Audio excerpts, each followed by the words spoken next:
Budget की speech में finance minister ने 4 बरादरियों का जिक्र किया। भारत की सबसे बड़ी अक़लियत मुसलमान है 17 करोड़। मैं हुकूमत से जानना चाहता हूं कि क्या 17 करोड़ मुसलमानों में गरीब नहीं है, नौजवान नहीं है, किसान नहीं है, ख़वातीन नहीं है?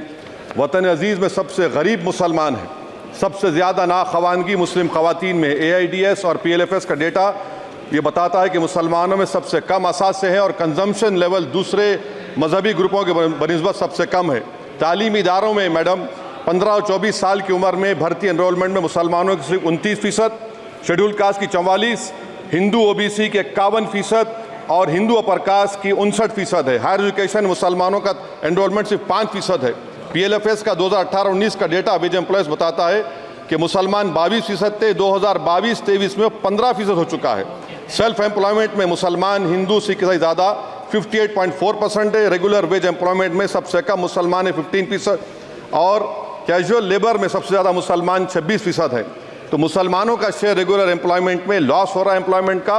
मुसलमान नौजवानों का ना रोज़गार मिलता है, ना तालीम के मौक़े, ना हुकूमत उनको कोई तरबियत सहूलत दी जाती है। मैं मोदी हुकूमत को एक मुसलमानों का अछूत बना दिया है, ना कोई सियासी नुमाइंदगी है, ना मुल्क की तरक्की में इनका कोई हिस्सा दिया जा रहा है। मैं मैडम माइनॉरिटी वेलफेयर मिनिस्ट्री में 2023-24 में 38% की बजट में कमी कर दी गई, 5,000 से 3,000 करोड़ कर दिया गया। इस साल के बजट में सिर्फ चंद 100 करोड़ का इजाफा किया गया, मगर 23-24 के बजट के लेवल पर पैसे मुख्तसर नहीं किए गए।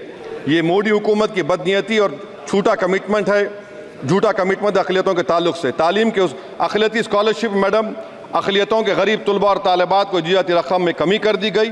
2019 में मोदी ने कहा था कि 1 करोड़ स्कॉलरशिप दिए जाएंगे, अब सिर्फ 58 लाख दिए जा रहे हैं। 47% अक़लियती एप्लीकेंट्स को हर साल स्कॉलरशिप से महरूम कर दिया जा रहा है। 10 साल से मैं कह रहा हूं कि डिमांड ड्रिवन करो। डिमांड ड्रिवन के लिए सिर्फ 3,000 करोड़ की ज़रूरत है, मगर ये हुकूमत सच्चाई को और ईमानदारी से काम नहीं कर रही है। 2007 और 8 से माइनॉरिटी स्कॉलरशिप का नंबर इजाफा नहीं हुआ है। Pre matric scholarship madam Kundu committee ने कहा कि मुसलमानों में drop out rate primary level पर होता है, तो हुकूमत ने 9th क्लास से प्री मैट्रिक स्कॉलरशिप पैसे दे रही है। NDMC की इक्विटी मैडम 800 करोड़ एक मजाक है।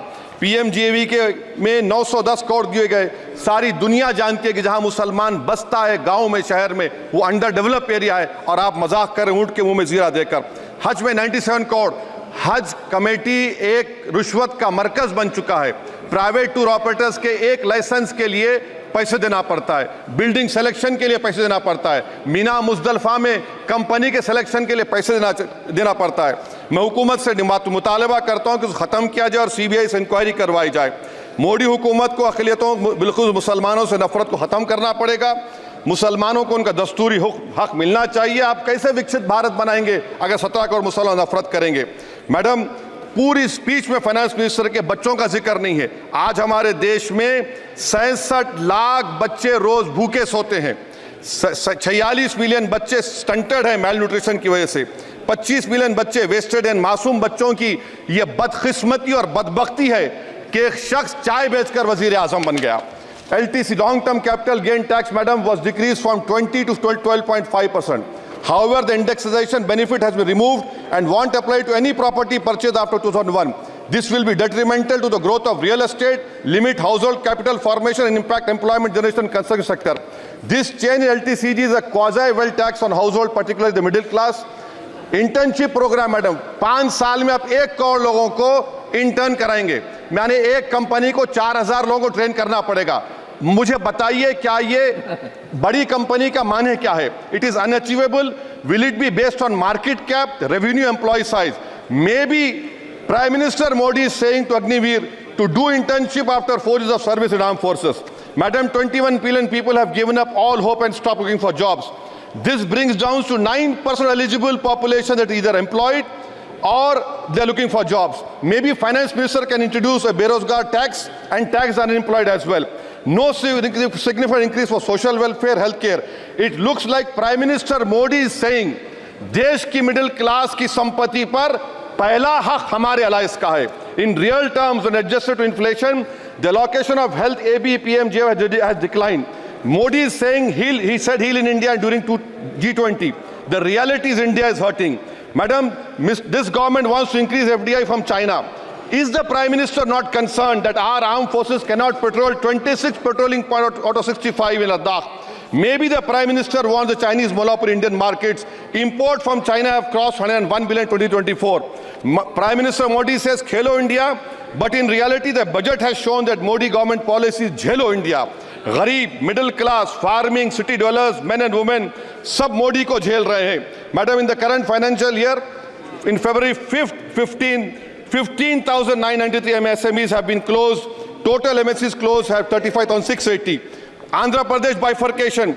This parliament passed a law. For last 10 years, Modi government has shown their intellectual dishonesty in not giving ITR, IIM, Bayaram Steel Factory, Railway ko Khadipet, recognition of Palmaru as national irrigation project. This shows intellectual dishonesty of this government. Madam, I end my speech by quoting a famous poet, and I'm amending certain verses.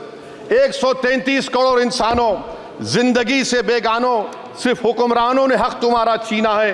खाक ऐसे जीने पर यह भी कोई जीना है. बेशऊर भी तुमको बेशऊर कहते हैं. सोचता हो ये नादान कैसे हवा में रहते हैं. 133 करोड़ इंसानों, कब तक ये खामोशी? चलते फिरते जिंदानों, गरीब ख्वातीन, नौजवानों, किसानों से रोने की सदाएं आती हैं. जब शबाब पर आकर खेत लहलाता है, किसके नैन रोते हैं, कौन मुस्कुराता है? काश तुम भी समझो, काश तुम भी जानो किस कदर भयानक है जुल्म का ये ढब. देखो रख से आतिश आहन देखते ही जाओगे, होश में ना आओगे.